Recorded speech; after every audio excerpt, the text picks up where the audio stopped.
Part 3: The report that changed everything. An inspection turns one doctor's decision into a lasting policy. Estimated narration length: about 14.5 minutes at 180 words/minute. Word count: 2608. He said nothing for several seconds. Then he rose, washed his hands, and returned with clean gauze. "We can make this easier," he said. Clara looked at the basin, at the towel, at Nurse Carter's steady hands. "Will I still work?" she asked. Brooks understood the question beneath the question. Will I be separated? Will I be punished? Will I stop being useful and become a burden? He shook his head once. "Tonight your work is to heal." Clara turned her face toward the window. Outside, the yard lamps flickered on one by one, small circles of yellow in the winter dark. For the first time all day, her shoulders fell. Not far. Just enough for the room to notice. The treatment took less than 20 minutes, but it changed the weather inside the room. Not the snow beyond the glass. Not the cold pressing against the boards. The weather between people. Nurse Carter cleaned the old bandage loose with warm water and patience. Brooks trimmed what needed trimming, wrapped what needed support, and asked only the questions that mattered. Can you move your fingers? Does the pain travel upward? Have you had fever? Clara answered each one with the discipline of a student at a blackboard. Yes. Sometimes. No, not today. Her voice remained steady until Nurse Carter tied the final strip of gauze. Clean. White. Light enough that Clara stared at it as if it were not hers. The old cloth lay folded on the table, gray from travel and use, no longer carrying the terrible responsibility it had carried for weeks.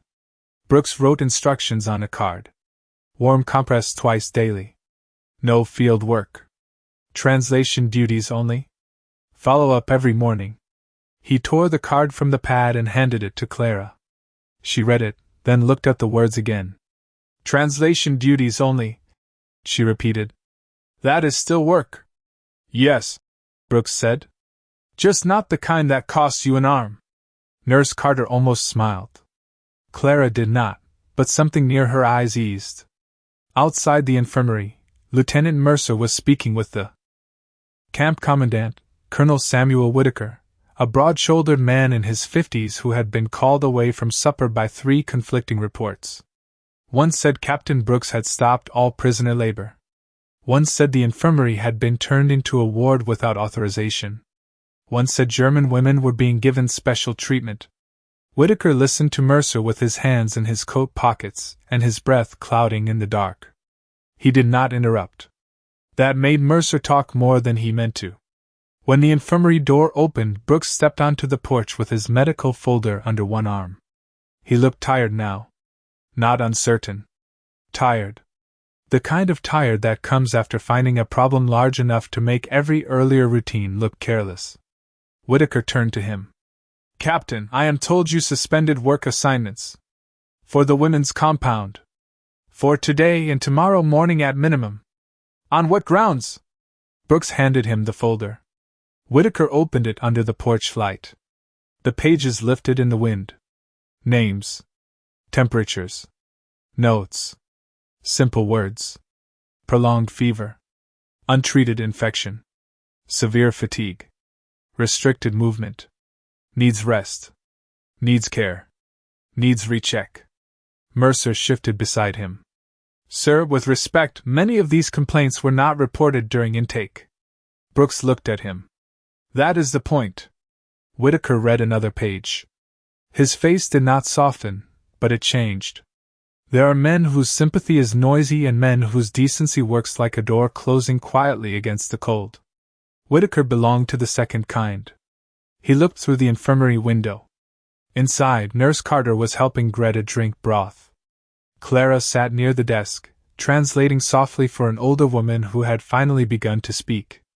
The hanging sheet moved in the stove heat, plain and white and slightly crooked. Whitaker closed the folder. What do you need? Mercer turned sharply. Sir? Whitaker did not look at him. Brooks answered without delay. A second stove for the rear ward. Extra blankets from quartermaster stores. A female attendant assigned daily. No male guards inside the examination area unless there is an emergency. Work assignments paused until I clear them by name. Mercer exhaled through his nose. That will create expectations. Whitaker looked at him then. Good. The word was quiet, but it ended the argument. Across the yard, a few guards had stopped pretending not to watch. One of them, a private from Iowa, removed his gloves and rubbed his hands together, uncertain what to do with what he had seen. Another walked to the mess hall and came back carrying a crate of chipped mugs. No order had been given. No speech had been made. Still, small things began moving. Blankets appeared at the infirmary door. More broth. A bucket of coal. A bundle of clean pillowcases tied with string. The camp did not become kind all at once. Places never do. But the direction changed. Clara saw it from her chair near the stove. Men who had looked through the women that morning were now knocking before entering. Nurse Carter caught her watching and said nothing. Brooks returned inside with snow on his shoulders and approval in his hands. Colonel Whitaker agreed, he said. Clara translated for the women gathered near the rear ward. The German words moved slowly through the room. No work until cleared. More blankets. Nurse present. Privacy. At first, the women simply stared at her. Then Greta, pale beneath her blanket, pressed one hand over her eyes. Not dramatically. Not loudly. Just enough to hide the relief she could no longer hold in her face. Clara turned back toward the desk, but Brooks saw her pause before sitting down again. She had spent the day making truth safe for others. Now the room had made a little safety for her. By the second morning, the infirmary had become the quietest building in the compound and the busiest. The extra stove arrived before sunrise, dragged across the frozen yard by two privates who pretended the weight annoyed them more than the errand mattered. A crate of blankets followed. Then a box of soap. Then a stack of clean cotton gowns from storage, stiff with disuse and smelling faintly of cedar. Nurse Carter signed for everything in a ledger, her handwriting small and square, while Brooks checked temperatures and Clara translated from the chair near the stove, her left arm resting in a sling that made her look, for the first time, like someone under care rather than someone managing everyone else's fear. The women noticed that. They noticed everything. Greta noticed that Brooks knocked before stepping behind the sheet. An older woman named Marta noticed that Nurse Carter warmed the stethoscope in her hands before using it. A girl of 19 noticed that when she could not find the English word for pain, Clara did not rush her, and Brooks did not look impatient. These were not grand mercies. They were smaller than speeches. Smaller than flags. But small things had room to enter where large promises could not. By mid-morning, Colonel Whitaker came through the door with Lieutenant Mercer beside him and a War Department inspection memo folded in his hand. The camp would be reviewed in 4 days. Paperwork had to match conditions. Work rosters had to match medical clearances. Medical clearances had to match what Brooks had written in the folder now lying on the desk like a stone. Mercer understood the danger of that folder. It did not accuse anyone loudly. It simply proved that too many women had been counted before they had been cared for. He stood near the door with his gloves tucked under one arm, watching Clara translate instructions to Marta. "Captain," he said, "some of your language in the reports may be misunderstood by headquarters." Brooks looked up from Greta's chart. "Which language?" "Neglect." The word changed the room. Clara stopped translating. Nurse Carter looked down at the thermometer in her hand. Whitaker remained near the stove, expression unreadable. Brooks closed the chart. "It is the accurate term." Mercer's voice stayed formal. "It implies failure. It records failure. These women were silent. They were afraid. Fear is not a diagnosis." Brooks stood then, not quickly, not dramatically, but with the weight of a man putting his chair behind him. "It is when it keeps 42 patients from reporting fever, pain, and exhaustion." Mercer glanced toward the women. Several looked away. Clara did not.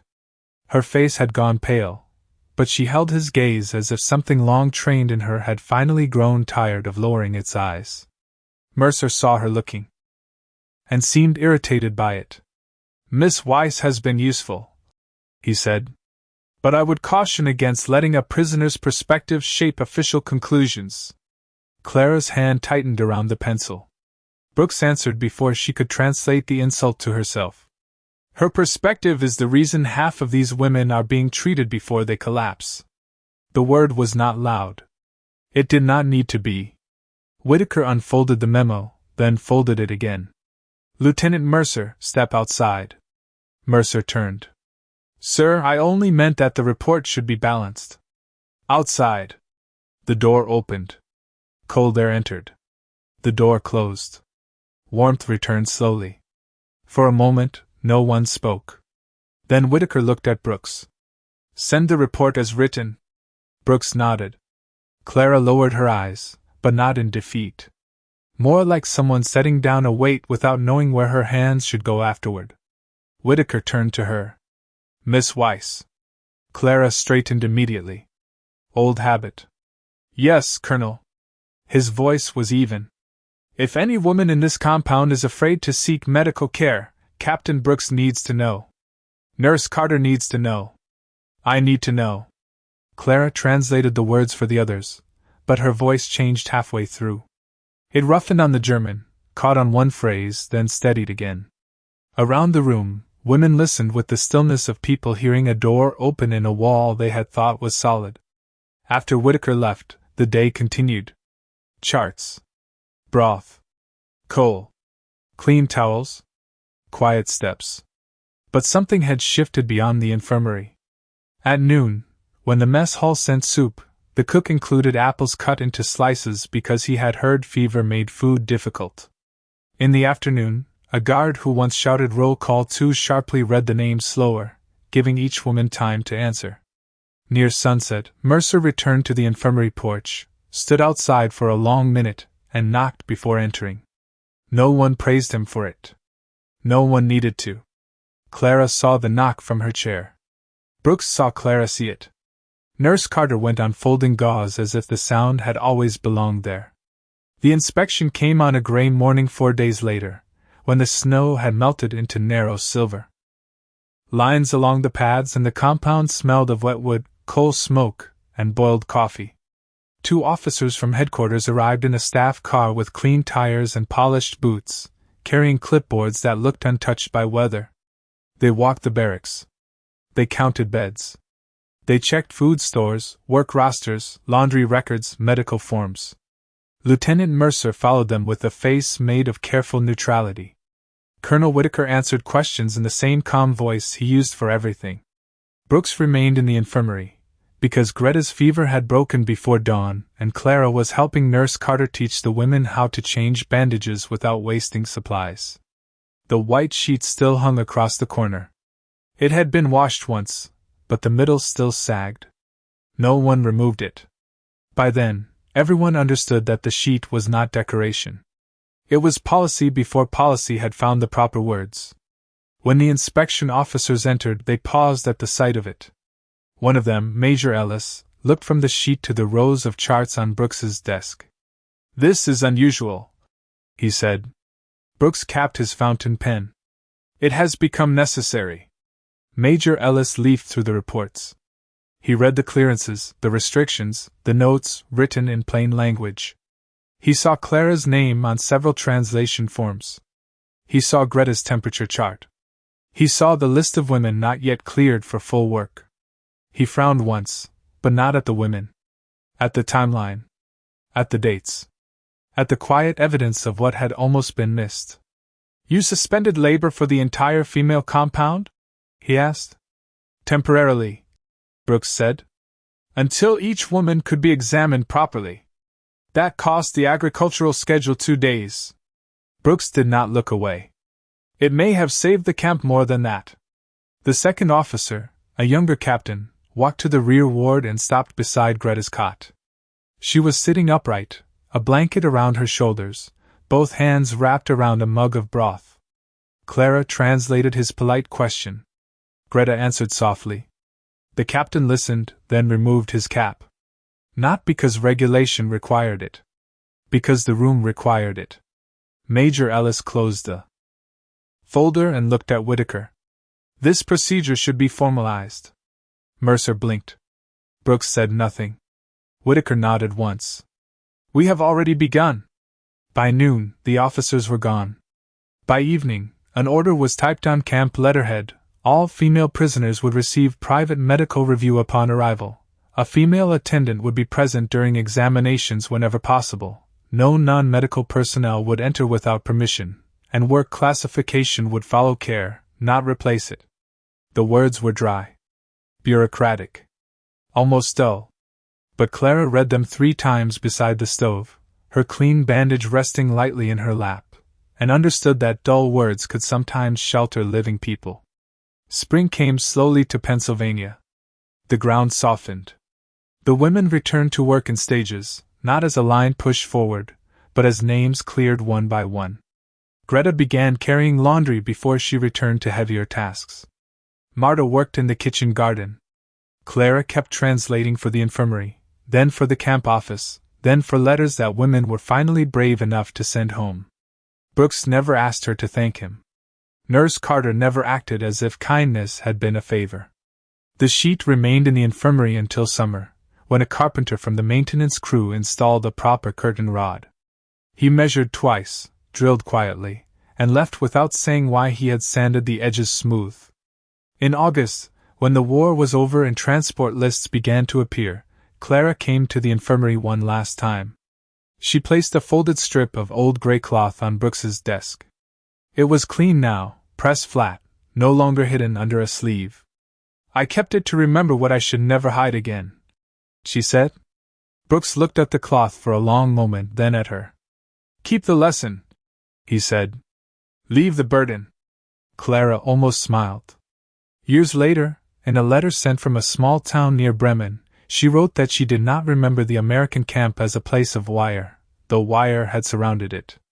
She remembered coal smoke, white sheets, warm broth in chipped mugs, a nurse who knocked before entering, a doctor who never asked pain to prove itself loudly before he believed it. She wrote that dignity did not return all at once. It returned in inches. In a chair pulled near a stove. In a door left open the right amount. In a report that told the truth. He did not save them by looking at their wounds. He saved them by refusing to look away.